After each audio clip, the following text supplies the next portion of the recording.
Assalamualaikum warahmatullahi wabarakatuh. Perkenalkan, nama saya Milia Anggraini. Saya dari kelas FH3G dengan NIM 2020 1011 03 11 419. Di sini saya akan menjelaskan tentang hak merek dan indikasi geografis. Yang pertama, saya akan menjelaskan dasar hukum dan dari hak merek dan indikasi geografis ini terdapat dalam Undang-Undang Nomor 20 Tahun 2016 tentang merek dan indikasi geografis. Yang pertama adalah merek. Di sini saya akan menjelaskan tentang merek terlebih dahulu. Ya, di sini definisi merek adalah tanda yang dapat ditampilkan secara grafis berupa gambar, logo, nama, kata, huruf angka, susunan warna, dalam bentuk 2 dimensi atau 3 dimensi, suara, hologram, atau kombinasi dari 2 atau lebih unsur tersebut untuk membedakan barang atau jasa yang diproduksi oleh orang lain atau suatu badan hukum ke dalam kegiatan perdagangan barang ataupun jasa. Di sini merek ini meliputi 2 lingkup. Yang pertama, merek dagang. Merek yang digunakan pada barang yang diperdagangkan oleh seseorang atau beberapa orang secara bersama-sama atau oleh badan hukum untuk membedakan dengan barang-barang sejenis lainnya. Kemudian merek jasa. Merek jasa ini yang dipergunakan pada jasa yang diperdagangkan oleh seseorang atau beberapa orang secara bersama-sama atau badan hukum untuk membedakan jasa yang sejenis lainnya. Ya, selain 2 lingkup merek yang saya sebutkan barusan, Undang-Undang Merek dan Indikasi Geografis juga memberikan perlindungan terhadap merek kolektif. Merek kolektif ini adalah merek yang digunakan pada barang atau jasa dengan karakteristik yang sama mengenai sifat, ciri umum, dan mutu barang atau jasa serta pengawasannya yang akan diperdagangkan oleh beberapa orang atau badan hukum secara bersama-sama untuk membedakan dengan barang atau jasa yang sejenis lainnya, misalkan antara Grab dan Gojek.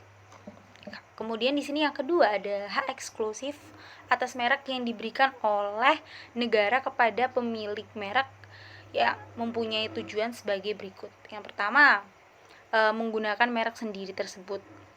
Yang kedua, memberikan izin kepada pihak lain untuk menggunakannya dalam kegiatan perdagangan barang atau jasa.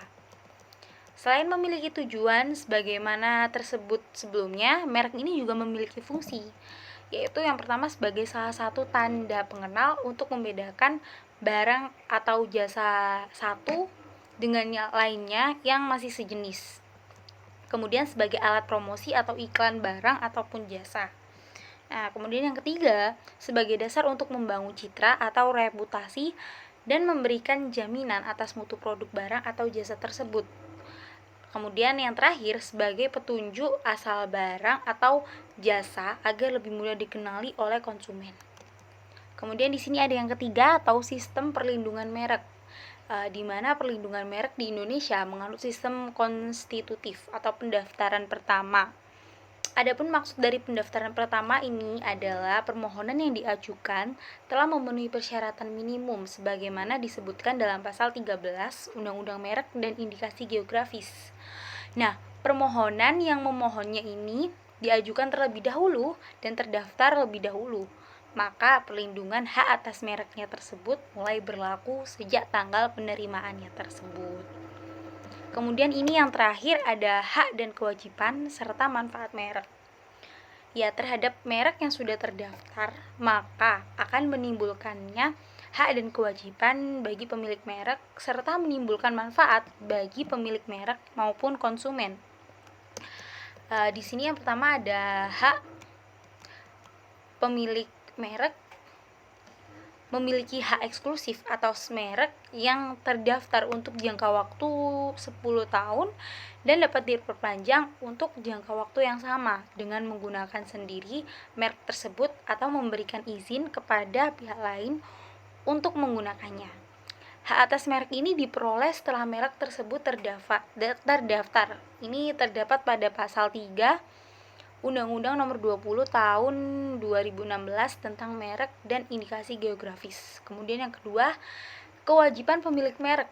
Memiliki merek wajib menggunakan mereknya dalam perdagangan barang atau jasa yang sesuai dengan jenis barang atau jasa yang dimohonkan pendaftaran. Kemudian yang setelah itu ada manfaat merek. Bagi pemilik merek ini manfaatnya adalah pemilik merek dapat membedakan produk berupa barang atau jasa yang dimilikinya terdapat para pesaingnya. Kemudian, pemilik merek senantiasa menjaga mutu barang atau jasa yang diperdagangkan dan meningkatkan inovasi produk baru. Kemudian, manfaat merek bagi konsumen.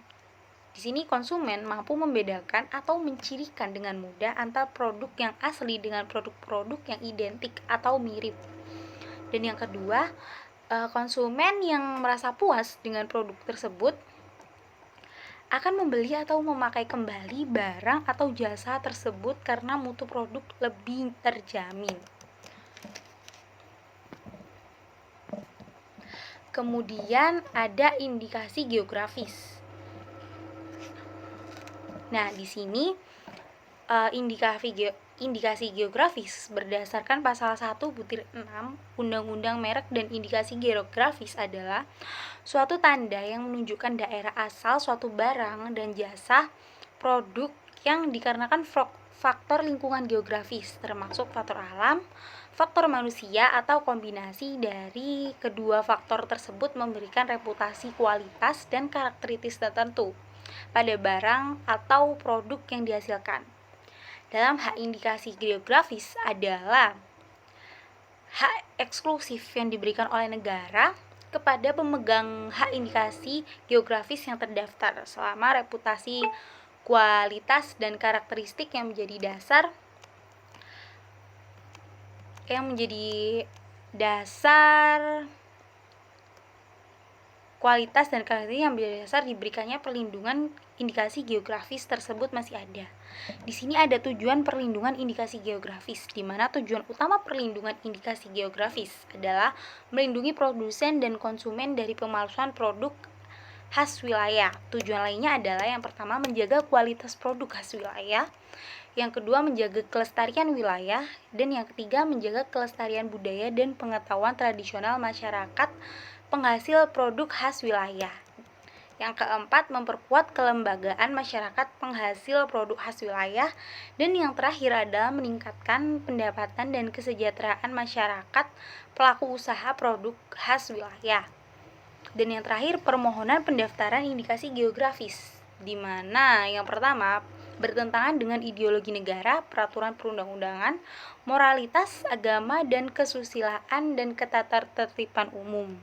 Kemudian yang kedua, menyesatkan atau memperdaya masyarakat mengenai reputasi, kualitas, karakteristik, asal sumber proses pembuatan barang dan atau kegunaannya. Yang ketiga, merupakan nama yang telah digunakan sebagai varietas tanaman dan digunakan sebagai varietas tanaman yang sejenis, kecuali ada tanaman padanan kata yang menunjukkan faktor indikasi geografis.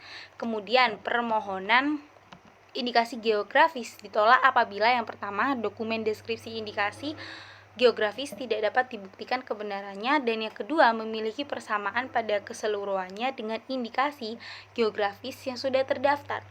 Terdapat penolakan tersebut, permohonan dapat mengajukan banding kepada komisi banding yang terdapat pada DJKI Kemenkumham. Sekian dari saya, mohon maaf apabila ada salah kata. Wassalamualaikum warahmatullahi wabarakatuh.